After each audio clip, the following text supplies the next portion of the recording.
Praise God. యాకోబు మరియు ఏశావు గురించి ఈరోజు తెలుసుకుందాం. యాకోబు ఏశావు సోదరులు అన్నమాట. వీళ్ళు ఇస్సాకు రిబ్కాలకు జన్మించిన కవల పిల్లలు. ఏశావు మొదట పుట్టినవాడు, యాకోబు తర్వాత పుట్టినవాడు. ఈ ఏశావు వేటగాడు మరియు అరణ్యవాసి. యాకోబు సాధారణ జీవితం గడిపేవాడు, గుడారాల్లో ఉండేవాడు అన్నమాట. ఏశావు మొదట పుట్టాడు కాబట్టి జ్యేష్ఠత్వపు హక్కు ఉంది. అంటే మోట పుట్టిన బిడ్డగా లభించే హక్కులు మాట. ఆ జ్యేష్ఠత్వపు హక్కు కలిగి ఉన్నాడు. ఒకరోజు యాకోబు చిక్కుడుకాయల కూర వంటకాన్ని వండుతున్నాడు మాట. వండుతున్నప్పుడు ఏశావు బయట నుంచి వచ్చాడు. ఇతనికి చాలా ఆకలిస్తుంది, నాకు కొంచెం పెట్టవా అని అడిగాడు మాట. అడిగితే యాకోబు ఏమన్నాడు, నీ జ్యేష్ఠత్వపు హక్కుని నాకు అమ్మేసేయి, నాకు ఇచ్చేసేయి అని అడిగాడు మాట. ఇతనేమన్నాడు, నేను చావబోతున్నాను, ఆకలితో ఉన్నాను, నేను చావనంటాడుగా, నాకు ఈ జ్యేష్ఠత్వపు హక్కు ఎందుకు, నేను నీకు అమ్మేస్తాను, నాకు ఆ కూర పెట్టమని అడిగినప్పుడు ఇచ్చాడు మాట. ఏశావు తన జ్యేష్ఠత్వాన్ని అమ్మేసి ఆ కూరని యాకోబుకి ఇచ్చేశాడు. అందువల్ల యాకోబుకి తండ్రి ఆశీర్వాదాలు లభించాయి. ఇది ఏశావుకి చాలా కోపం తెప్పించింది అన్నమాట.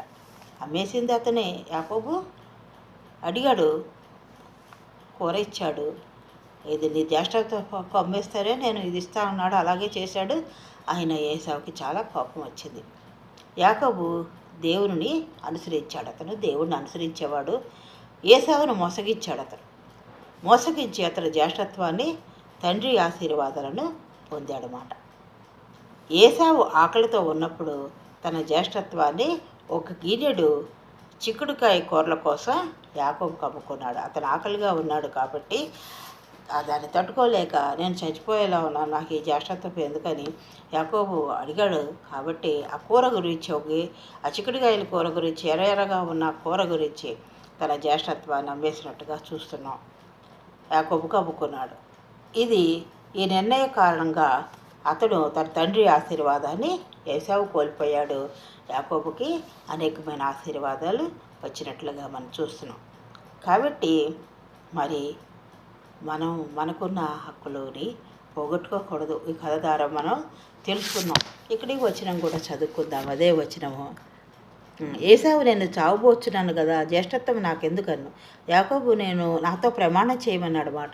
అతడు యాకోబుతో ప్రమాణం చేసి అతని జ్యేష్ఠత్వాన్ని అమ్మివేయగా యాకోబు